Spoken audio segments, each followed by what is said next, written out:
Okay, we just got done placing this lower coolant hose on the Reliant three-wheeler. We found a section of that flexi hose, the sort of universal radiator hose that they used to make quite a lot of back in the day, in the back of the Rover, and it happened to be the correct diameter for the three-wheeler. So we've filled up the rad, and so far we're not seeing any leaks at all, actually, not even a tiny little weep anywhere. We'd also gone and put another tyre on the back, so she's now got 3 tyres that hold air and a cooling system that appears to hold water. So I think what we've got to do now is, I think I'm going to have the 4 plugs out of the engine and clean them up.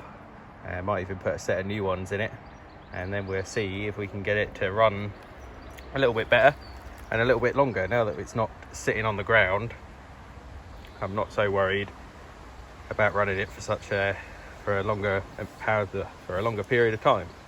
So we'll see what happens. But nonetheless, we can actually just see now, whilst we're potting around on the other bits, if it holds its water. It's looking like it will, actually. I'm not seeing any leaks on the core of the rad, not on this side anyway. You can't see the other side, but I also can't hear any water trickling onto the ground. So yeah, I think we're okay. Okay, we've just replaced the 4 spark plugs. Got a nice new set of Champion N5s in there, which should help us out. Although it looks like these were all probably okay and would have cleaned up not too badly. We had to obviously take a little bit of care. Got the back there, because on a flathead engine like this, the spark plug holes are recessed into the cylinder head, and you just get a build-up of crap around those, and all of that falls into the cylinders, so that's not ideal. So we've taken a good deal of care there as we're unthreading them, to have the hoover there to suck all that stuff out. So it should be okay. The new coolant hose down there, and the radiator still full of coolant. It's been about 45 minutes now since the coolant went in. Just straight water. Obviously it's summer now, so it's not too bad, and when it gets to the other end, that can be dropped out without it causing any problems.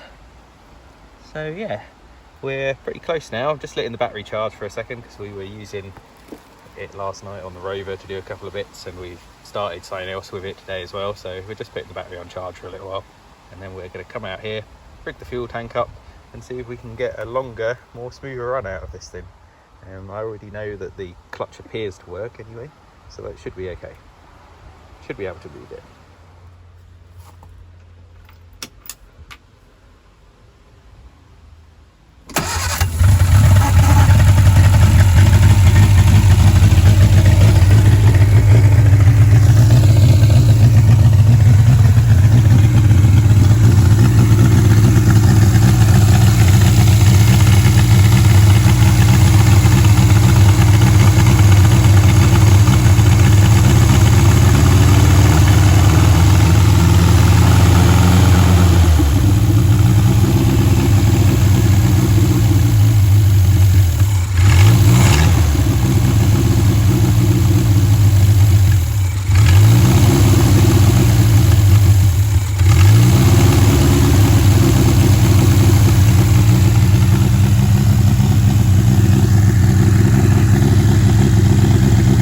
Not running too badly. Not too smoky now either. Not too bad.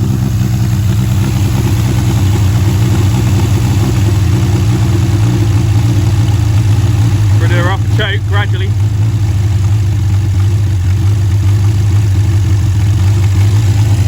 Still holding coolant.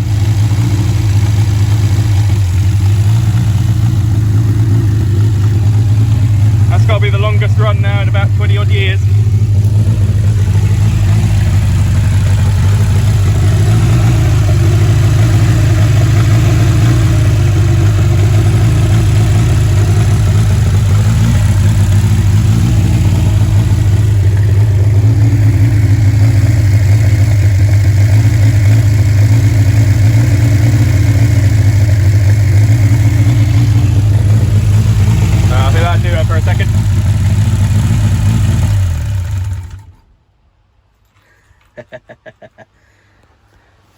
Yeah, I think it's safe to say that we're probably going to be able to drive this out of here.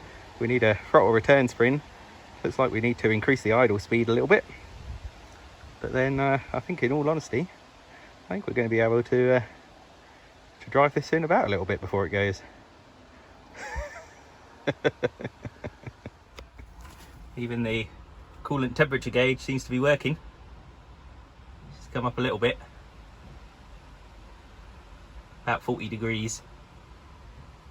Runs with good oil pressure and starts on the button at the moment. Starts really well.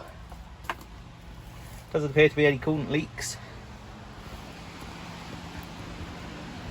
And if we look down in the radiator, we could even see the water circulating a little bit. Yeah, she does. Seems to start up and run not too badly. I think we get a throttle return spring on there. We'll up the idle speed a little bit, and then we should be able to get her out.